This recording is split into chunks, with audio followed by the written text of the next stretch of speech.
ዝኸበርኩምን ኣብ ውሽጢ ኤርትራን ካብ ኤርትራ ወፃእን እትርከቡ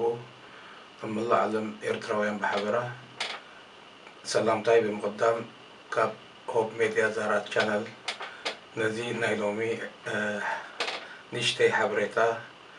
ብዛዕባ ሓደ መስከረም ምጅማር ብርታዊ ቃልሲ ህዝቢ ኤርትራ ዓወተ ምቾቱን ኣብቲ ናይ ምፍላም ግዜ ከመይ ዝበለ ኩነታት ነይሩ ንምንታይ ከ ብረታዊ ምንቅስቃስ ህዝቢ ኤርትራ ኣብቲ እዋንቲ ንክጅምር ተገዲዱ ዝብል ካብኡውን እዚ ናይ 1961 ባሕቲ መስከረም ብኣቦና ኢድሪስ ሓመድ ዓወተ ብፆቱን ብረታዊ ቃልሲ ምስ ተጀመረ እቲ ኣብ መጀመርያ ብረታዊ ቃልሲ ዝካየድሉ ዝነበሩ ቦታ ኣብ መታሕት ወይ ባርካ ወገን ሳሕልን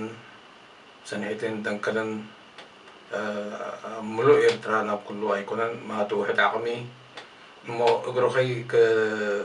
ከይተኸለም ከሎ ነቲ ሰውራ እውን ከመይ ጌርካ ተዕምፅፆ ወይ ትጉዕፆ ኣብ ህዝቢ ከይተሰምዐን ተሳትፎ ናይ ህዝቢ እውን ናብኡ ከይወሓዝን ከሎ ኣተኩሮ ብወገን መንግስቲ ኢትዮጵያ ልዑል ከም ዝነበረን ነዚ ድማ ይሰርሑ ከም ዝነበሩን እሞ በቲ ዝነበሮም ውሕድ ዳርጋ ኣፅዋራ የለን ማለት እዩ 6-7 ሰብ እሞ ብጓንዴ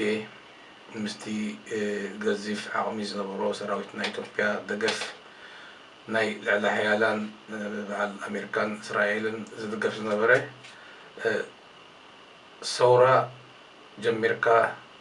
ናብ ሙሉእ ኤርትራ ንምውሓዝን ተሳትፎ ናይ ህዝቢ ንምስሓብን ንምርዳእን ጎስጓሳት ምካየድን ቀለል ከም ዘይኮነ እናተሓባእካ ካብ ፀላኢ ቦታ ናብ ቦታ እናተጓዓዝካን ህዝቢ እናምሃርካን ተሳትፎ ናይ ህዝቢ ድማ ብተግባር ናብቲ ሰውራ ክዕዘዙ ንምምሃር ቀሊል ከም ዘይነበረ እሞ እዚ ከዓ እቲ 91-24 ግንቦት ናፅነት ዘመስከረን ዘበሰረን እዚ ናይ ሓመድ ኢድሪስ ዓወተ ምጅማር ብርታዊ ቃልሲ በሪ ናይ ናፅነት ዝኸፈተ እዩ እሞ ነዚ ናይ ኣቦና ሓመድ ኢድሪስ ዓወተ ኣብቲ ናይ መጀመርያ ከምዚ ኣቐድማ ኣቢለ ተወስኮ ብዙሕ ለቕለኻት ብዙሕ ድማ ኣሸጋሪ ነገራት ነዚ ሰጊሮም እዮም ድማ ነቲ ሰውራ እናማዕበለ ብቁሩብ ክሳብቲ ናይ መወዳእታ ናፅነት ግዜ ዝበፅሐ እሞ እዚ ብሓንሳብ ዝበፅሐ ወይ ብቀሊል ዝተበፅሐ ኩነታት ኣይኮነን ነዚ ኩነታት እዚ ከመይ ጌርና ብሓደ ክንደስሱ እምበር መዘከርታ ማእቶ እዚ ሓደ መስከረም ከምቲ ካልኦት በዓላት 24 ግንቦት 20 ሰነን ወትሩ ንስዋኣትና ንምዝካርን በዓል ናፅነትና ንምዝካርን ከምኡ ድማ ምጅማር ብርታዊ ቃልሲ ህዝቢ ኤርትራ ንምጅማር ኣብ ነፍሲ ወከፍ ኤርትራዊ ኣብ ልቡ ሓወልቲ ተኺሎ ዘለዋ ዕለት ስለ ዝኾና ኣሽሓትን ብሉፃትን ስዋኣት ተኸፊሉ ከዓ እዩ ናብዚ መድረክ እዚ ተበፂሑ እሞ ነፍሲ ወከፍና ነዚ ሕድሪ እዚ ናይ ስዋኣትናን ነዚ ከቢድ መስዋእቲ ዝተኸፍሎ ዘይስገር ዝመስል ከቢድ ዝኾነ ጉዕዞ ናብ ንኣሽቱ ወለዶታት ነፍሲ ወከፍ ነዚ ታሪክ እዚ ንክተሓላልፍ ግቡእ ሓላፍነት ኣለዎ እሞ ኩልና በበቲ ዓቕምና ንኸነፍልጥን ንኣሽቱ ወለዶ ንኸነውርስን ናይ ኩልና ሓላፍነት እዩ እንዳበልኩ ነዛ ንእሽተይ ሙዚቃ መሰጋገር ገበር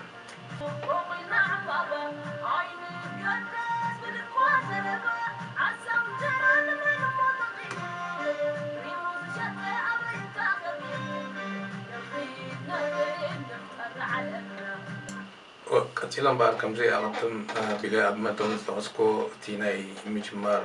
ብረታዊ ቃልሲ ህዝቢ ኤርትራ ኣብቲ መጀመሪኡ ከቢድ ትሕልቕላኽ እሞ ቀሊል ዘይኮነ ጉዕዞ እዩ ነይሩ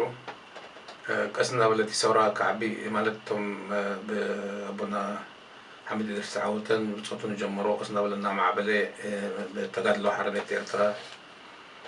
እሞ እቲ ናይ ህዝብታት ተሳትፎን ዓበየን እቲ ብረት እውን ብዝተፈላለየ ደገፋት ካብ ውሽጢ ዝወረኽዎን ካብ ደገን ዓበይቲ ሰውራ ምስ ከደ ኣብቲ ኣጀማምርኡ እቲ ሰውራ ግን ቀልጢፉ ንህዝቢ ኤርትራ በቲ ቁኑዕ ዝኾነ መንገዲ ኣሳቲፉ ኣብ ዓወት ቀልጢፉ ከብፅሕ ዝኽእል መትከላትን መስመርን ስለዘይተኸተሉ እቶም ኣብቲ ናይ ምጅማር ዝነበሩ ኣብ ወገን ወይ ዞባ ዝተመስረተ ቀዳማይ ክፍሊ ካልኣይ ክፍሊ ሳልሳይ ክፍሊ ራብዓይ ክፍሊ ነይሩ ድሕሪ እውን ሓንቲ ንትግርኛ ትውክል እዩ ዝተባሃለት እውን ሓምሻይ ክፍሊ ዝተባሃለት ኣነ ንእሽተይ ኣብ ዝነበርኩሉ ይዝከረኒ ኣብ ሰብዓታት ካብቲ ኣብኡ ዝነበሩ ፀገማት ኣብ ውሽጢ እቲ ተጋድሎ ሓርነት ኤርትራ ፅቡቅ ዝኾነ ምቹእ እቲ ናይ ወገናዊ ዝኾነ ስለ ዝነበረ ነዚ ካብኡ ኢዶም ዝሃቡ ኢትዮጵያ ዝኣቱ ኣስማቶም ኪዳን ኮፍ ድዩ ፀጋይ ገለ ዝባል ብዙሓት ዝኣተዉ ከም ዝነበሩ ኣብቲ እዋንቲ ወልዳይ ገለ ዝባሉ ኣስማቶም ክዝክራ ኣይከኣልን ግን ንእሽተይ ስለነበርኩ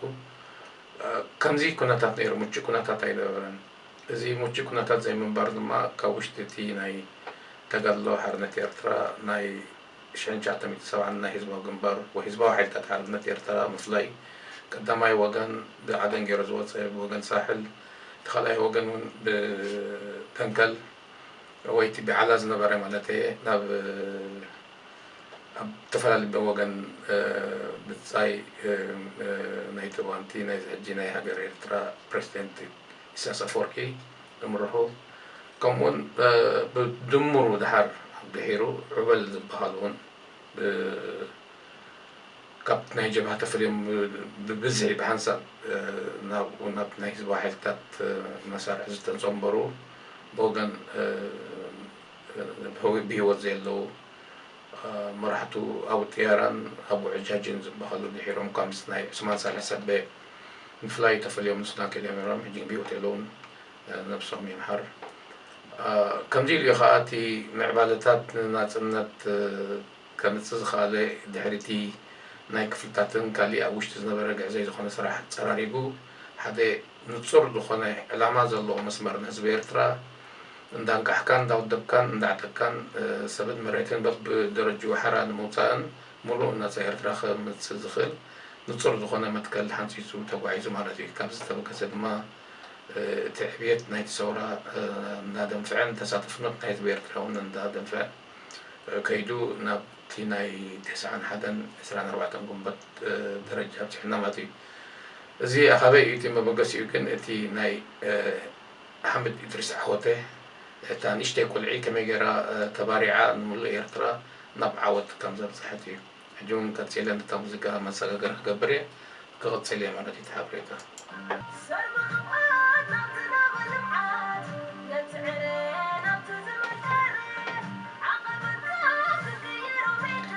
هو مقاتل بار تي كرميتي ناتسنت تي أمونغو ناي كلت حوات زنبرة ناي حدنت ما تكرميتي هاجراوي حرنت كنصا حدنت ناي إرتراويان ناي تغالستي أب ميتا إرترازلو تدل حرنت إرتران هزباوي حيلتات وهزبا كمتي أقدمه كبلوت صنحكو تي برتاوي قلس ህዝቢ ኤርትራ ድሕሪ እቲ ናይ ኣብ 1970 ናይ ህዝባዊ ሓይልታት ሓርነት ኤርትራ ምስራቱ እሞ እቲ ናይ ህዝባዊ ሓይልታት ሓርነት ኤርትራ ድማ ናብ ህዝቢ ንፁር ዝኾነ ዕላምኡ እቲ ክምስረት ዘለዎ መጻኢ መንግስቲ ኤርትራን ንኤርትራ ናጽነትን ሓርነትን ዘጓናጽፍ ንሸቃሎን ከም ድማ ገባሮን ዝመርሕዎን ኩሉ ህዝቢ ኤርትራ ብማዕረ ዝሳተፍ ደቂ ኣንስትዮን ደቂ ተባዕትዮን ብማዕረ ዝሳተፍ ቁኑዕ ዝኾነ መሪሕነት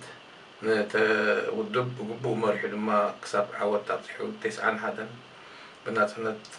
ኣጓናፂፉ እዩ ቅድሚ እዚ ግን ኣብ ኣርባዕታት ክሳብቲ ናይ ብይን ሕብራት መንግስታት ኣብ 52 ብፌደሬሽን እዝባር ቪ 390 ከም ዝመስለኒ ርእሳይ تخلينا تبعك بتن عبيت هاجرات ስለዘይ ተደልየ ነፃ ትኮን ኤርትራ ኣብ ትሕቲ ናይ ፌደሬሽን ብዝብል ምስ ኢትዮጵያ ተቆሪና ቅድሚኡ ማሕበር ፍቅሪ ሃገር ማሕበር ኤርትራ ንኤርትራውያን ፓርቲታት ማለት እዩ አንድነት ኮታስ ብዙሓት ሰልፍታት ራዲካል ኢስላሚያ ዝበሃላ ብዙሓት ሰልፍታት ከም ዝነበራ በቲ ዝካየድ ዝነበረ ፖለቲካዊ ቃልሲ ግን እቲ ዝድለ ናይ ናጽነት ኤርትራ ክረጋገጽ ስለዘይከኣለ ድማ እቲ ናይ ኣቡና ሓሚድ ኢድሪስ ዓወቴ ፕሮቶኮል ቃልሲ ብጎንፂ ክፍታሕ ከም ዘለዎ እቲ ናይ ኤርትራ ጉዳይ ብፍላይ ድማ እቲ ቅድሚ እቲ ፕሮቶኮል ቃልሲ ህዝቢ ኤርትራ ምጅማሩ ነቲ ናይ ፌደሬሽን ኤርትራ ምፍራስን ከምኡ ድማ ባንዴራ ኤርትራ ኣብ ናይ ሕብራት መንግስታት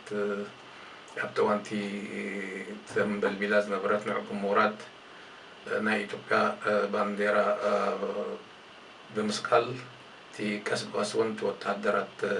ዝነበረ ፖሊስ ናይ ኤርትራ ይኹን እቲ ባይቶ ናይ ኤርትራ እውን እቲ ብኦም ብገዛእቲ ሓይልታት ብእንግሊዝ ወይ ድማ በተን ናይ ሽዑ ዝነበረ ሓይላት ሃገራት ዝተመሰረተ ንዓን ከገልግል ተባሂሉ እንዳፈረሰ ኸይዱ በዚ ምክንያት ድማ እቲ ንቕሓት ዝነበሮ ኩነታት ናይ ፖለቲካዊ ናይ እቲ ዞባ ዝካየድ ነበረ ናይ ኤርትራ በቲ ናይ ሰልፍን ሰላማዊ ሰልፍን ጥርዓንን ናብ ሕብራት መንግስታት ብምኻድን ናጽነት ኤርትራ ክረጋገጽ ከም ዘይክእል ብምፍላጥ እዩ ድማ ናብቲ ናይ ፕሮቶኮል ቃልሲ ህዝቢ ኤርትራ ምጅማር ዘበገሰ እሞ እዚ ፕሮቶኮል ቃልሲ ህዝቢ ኤርትራ እውን ቀሊል ከም ዘይብሉ ሓጎስ ከም ዝነበሮ ከም ተቐዲመ ወገን ናይ ቀቢላ ወገን ቦታ ብምንባሩ ኣብ ውሽጡ እውን ብዙሕ ዝኾነ ሕጂ ብሓፂር ግዜ ክሰረገሮ ይኽእል ነፍሱ ኤርትራ ግን ኣብ ታሪክ ኣትዩ ክመራመሮን ክፈልጦን ታሪክ ቡቡ ክፈልጡሉን ዝግብኦ ነገራት ኣለዉ ድሕሪ እውን 1970 እውን እቲ ናይ ህዝባዊ ሓይልታት ምፍጣር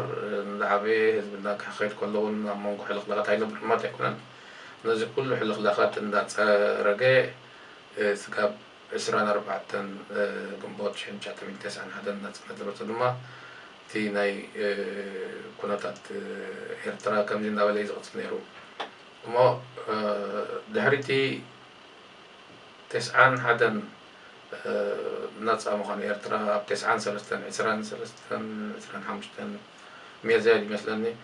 ናይ ሪፈረንደም ምክያዱ ድማ ብወግዒ ኤርትራ ነፃ ዝኾነት ሃገር ኮይና ኣብ ናይ ገዛ ርሳ ትልምታት መጻኢ ኣብ ናይ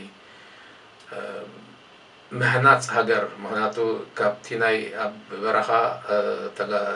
ቃልሲ ፕሮቶኮል ቃልሲ ሕጂ ናብ ከተማ ኣቲኻ ኣለኻ ኩሉ እቲ ንከተማ ንሓንቲ ሃገር ዘድሊ ኣብቲ ዝነበረ ሓራሜታት ኣብ ሓራ ቦታ ናይ ኤርትራ ትካላት ተመስሪቱ እኳ እንተነበረ እንተኾነ ግን ነቲ መንግስቲ ኤርትራ ወይ ንሃገር መንግስቲ ኤርትራ ዘድሊ ኩሉ ኩነታት ንክትሃነፅ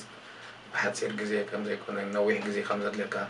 እዚ ግዜ እዚ እኹል ግዜ ከይተረኽበ ድማ ኣብ 1998 እቲ ናይ ኢህወደግ ዝበሃሉ ናይ ወያነ ኣብ ናይ ዶብ ምስባ ድማ ተባሂሉ ኩናት ተኻይዱ እዚ ኩናት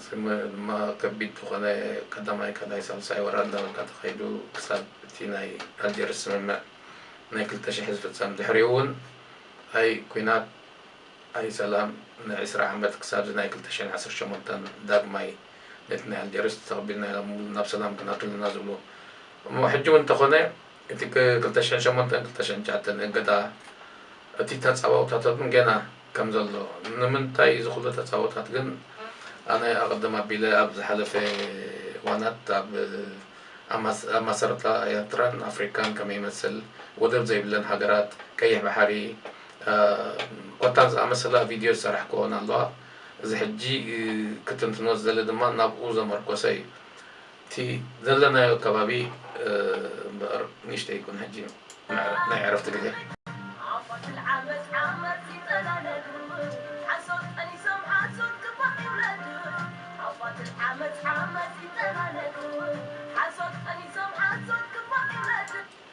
ቆሞ ከምቲ ኣቐድማ ኣቢለ ተወስኮ ኣብ ዝሓለፈ 2-3 ወርሒ ገብር ودب زي بلن هجرات بعالم لعلي 45 كم زلوا كلن هجرات عالم ودب علون ما تيكونن بزعبا قيح بحري قرن أفريقيا كون أما سرتر هجرات أفريقيا بجك إثيوبيان لايبيريان كميلو بمجزاتي زناي كونفرنس ناي برلين ناي أتلانتا بأمريكا أمريكا أفريقيا مثلا كانت هجرات أبزي أتوكيري سرحكو فيديو تاتالو تمسكم تروي تدخلوا ስለዚህ ንምንታይ ክሳብ ሕጂ እዚ ተፃብኦ ኣብ ኤርትራ ንምንታይ ከነፃ ዘይገደፍዋ ንዝብል ሕቶ እቲ ዘለናዮ ቦታ ከምቲ ኣቐዲመ ሰሪሐ ዘለኹ ፊልምታት ወይ ቪድዮታት ክትሪእዎ ትኽእሉ ኢኹም እቲ ጂኦ ፖለቲካዊ ንሕና ዘለናዮ ኣቀማምጣ መሬት ኣብ ቀይሕ ባሕሪ ምስ ዝናይ ስዊስ ካናል እቲ 70 ወይ ልዕሊኡ እቲ ናይ ዓለምና ንግድ ዝተሓላለፈሉ ኣገዳሲ ዝኾነ ቦታ ባበል መንደብ ከምኡ ድማ ህንድያን ውቅያኖስ ስለዚ እተን ቀርኒ ኣፍሪካ ዝበሃላ ሃገራት ኤርትራ ሱዳን ምስሪ ሶሪ እተን ቀይሕ ባሕሪ ዘለዋ እየን ኤርትራ ጅቡቲ ሶማል ከምኡ ድማ ሱዳን እዚ እቲ ኢትዮጵያን ጀሚርካ ማለት እዩ ብጣዕሚ እቲ ዘሎ ቦታ ሕጂ እንታይ እቲ ብሶማል ወገን ብህንድያን ውቅያኖስ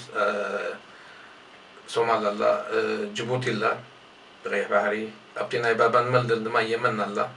በቲ ወገን እኒኦ ማለት እዩ ስለዚ እዚ ቦታ እዚ ብጣዕሚ ኣገዳሲ ስለዝኾነ ካብዚ ኣገዳስነት እዚ ዝተበገሰየን ድማ እተን ሓያላት ሓይልታት ንናይ ኤርትራ ዘይኮነ እቲ ቀንዲ እቲ ቦታ እዩ ልዕሊ እቲ ሰብ ወይ ልዕሊ ናይቲ ኣብዚ ቦታ ዝነብር ሰብ ወይ ልዕሊ እቲ ሃገር ዘይኮነ እቲ ዘገድሶም እቲ ናይ ገዛ ርእሶም ረብሓ ስለዝኾነ ካብዚ ዝተበገሰይና ድማ እቲ ኣብ ልዕሊ ኤርትራ ዝካየድ ዘሎ ተፃብኦታትን ክሳብ ሕጂ ድማ ዝቕፅል ዘሎን ንምንታይ ብሰላም እቲ ኤርትራ እንተደኣ ሰላም ረኺባ ማዕቢላ እሞ ዝከባ ብሰላም እንተደኣ ኮይኑ እቲ ዝድለ ናይ ንግዲ ምንቅስቃሳት ናይ መርከብን ውሑስ ክኸውን ከም ዝኽእል ርጉፅ እኳ እንተኾነ ግን ንገዛእ ርእሶም ባዕሎም ተቆፃፂሮም ኮታስ ናይ ገዛእ ርእሶም ንብረት ክገብሩ ስለዝደልዩ እዩ ወይ ይስምዓኒ እቲ ኩነታት ከምዚ ኢሉ ክሳብ ሕጂ እቲ ተፃብኦ ነዚ ተፃብኦ ድማ ካታ ባዕላቶም ዘይኮነስ ቅድም ብመንገዲ ሃይለ ስላሴ ድሕሪኡ ድማ በቲ ናይ ኢህዋዴግ ዝበሃል ወያነ ዝዝውሮ ማእከላዊ ወይ ፌደራላዊ መንግስቲ ኢትዮጵያ ጌርካ ከመይ ጌርካ ንኤርትራ ዳኺምካ እዚ ንህዝቢ ኤርትራ እውን ንደገ ይፈልሲ ናይ መንስያት ክጋጠም እናገበርካ ኮታስ ኤርትራ ንቅድሚት ከም ዘይትምዕብል ንምግባር እዩ እቲ ዝካየድ ዘሎ ዘመተ ሕጂ እውን ሓንቲ ንእሽተይ ናይ ምዕራፍ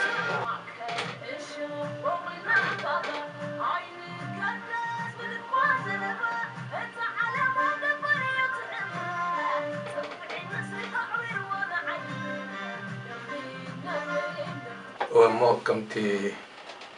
أقدم بلا كتوصل صنعكو تي مجمار برتاوي حزب إرتران نيتكرر حضرات نتلات لحرنات إرترا تي بخفتات مخانون أوزنا برجع تمتم لهري مسرات حزباوي حالتات حرنات إرترا نعم ناي سمعنا حدين تنهي كنات حتى تنهي سمور ويناي نقلتيو دبات تاب مواهيد كا أنصار سراين مغناز تقبره سيدا زي سمره كاب سودان جن توم هاجراويان زخونو كم ساقمن كانوا دام سرتو مليسوم هزباوي جنبار سميروم اتناي هاجراويان ناي مسمار ناي حدنت مترارن مسرح تخايدو عاوتون تراجاجي سي كونو عمريحنات رحيق زحسب نخلو خا بجبو زردا أبتيناي 7 شان شاتمي 7 أبافت كسمرة كورتينا تنبرنا مستيمي كيار ميزانون أب 7 شمونتن 5 لني ورشد شو عتن أزلي أنا نزل لنا أبتي يعني إحنا زنبرنا لغنا ب أوردتها كوابي برجت 3 حدن هم مزلق بهالكله يجرمنا نيرمهاتو تكوينات ببحري بعد بربرة جنتاي خمس سدالي قليل هيكون نتي زنبرة مريحنات سي أرحيقنا نويح زتمت مستوى علي مريحنات ኣቐዲሙ ብስርኩላር ዝኾነ እቲ ናይ ምዝላቕ ንምንታይ ይካየድ ከም ዘሎ ተሓቢረና በብደረጅኡ ድማ ከባቢ 2 ወርሒ ወይ 2 ወርሒ ገለ ወሲዱ ኸውን እቲ ናይ ምዝላቕ ብድሕሪ ኸረን እውን ነዊሕ ግዜ ዓሪድና ነርና ኢና እንታይ ክብል ደልየ ሕጂ ኣብቲ መወዳእታ መሪሕነትና ኣሪሕቑ ዝጥምት ንኤርትራ ድማ ሓንቲ ርእስኻ ባዕልኻ ርእሰ ምርኮሳት ዝተመርኮተ ናይ ቁጠባ ሓራ ዝኾነት ሃገር ርእሳ ዝኻለት ባዕላ ንባዕላ ንኽትምዕብል ካብ ደገ ተፀባባይት ዘይትኾነት ሃገር ክትምስረት እዚ እዩ ኸኣ ናብቲ ናይ ቀንዲ ርእሰ ተደልየ እቲ ኣቀማምጣ ናይ ኤርትራ ዘይኮነስ እቶም ዓበይቲ ሃገራት ዝበሃሉ ኤውሮፓ ይኹኑ ኣሜሪካ ወላ ኩለን ተን እንግሊዝ ገዛእቲ ሃገራት ከምቲ ኣብ 1884 ናይ በርሊን ኣኼባ እቲ ናይ ሽዑ ቢስማርክ ዝበሃል ንጀርመን ሃገር መስረተን ቀዳማይ መራሒ ካንስለር ናይ ጀርመን ዝነበረ ክሳብ 10 ክንደይ ዝኾነ ሃገራት ከመይ ጌርካ ንኣፍሪካ ጓዛዚኻ ንናይ ገዛእ ርእሰን እቲ ማዕድናውን ፔትሮል ድዩ ኣልማዝ ድዩ ኩሉ እቲ ሃብቲ ናይቲ ሃገር ንኽቑዑን ጉልበት ናይ ኣፍሪካውያን ከም ዝብሉ እሞ ኣብ ኤርትራን ካብ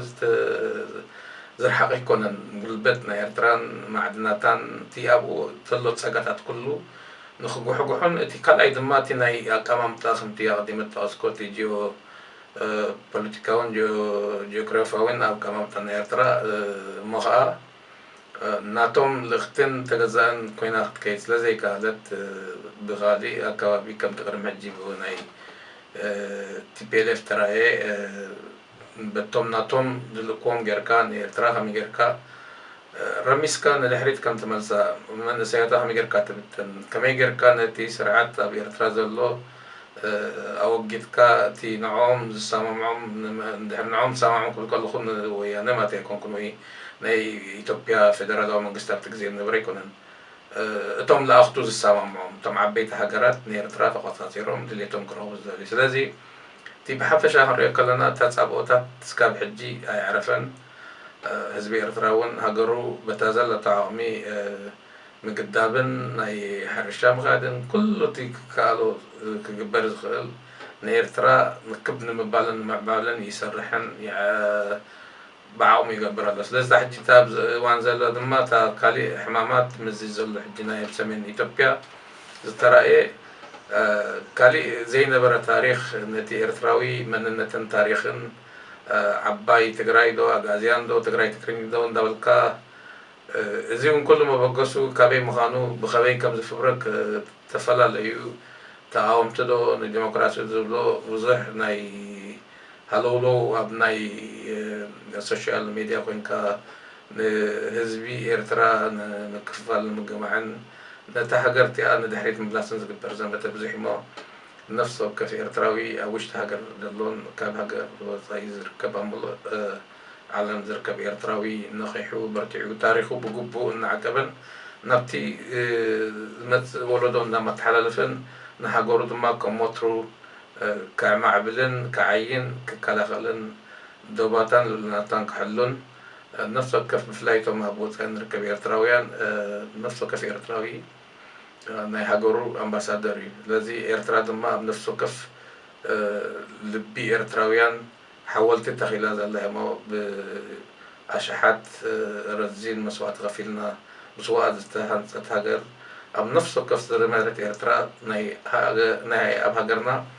سواءاتنا دمن عصمتن تزرق حلا بقول لهم لماذا الله هاجر حدرهم وترو أب لبنا كنتكلن وترو دما نزه هاجر زيها بقول عمنا كن عين كنسرحن زلني لوهوي نقول إرتراوي دا أم حلالفكو إرترا نزل ألم تنبر كبرن موجودين سواءاتنا عاوت نحفش سلام دلو ناي مجمار برتوالسي تنبل يقبرنا لكم هذا في المذياء هذا في جزية فانوكم كسب أب كسالهم بخليط مسا بجهز الغرب دحم كنو كسب تاخسيك مزي عندنا مسا بتمزيكا خلصنا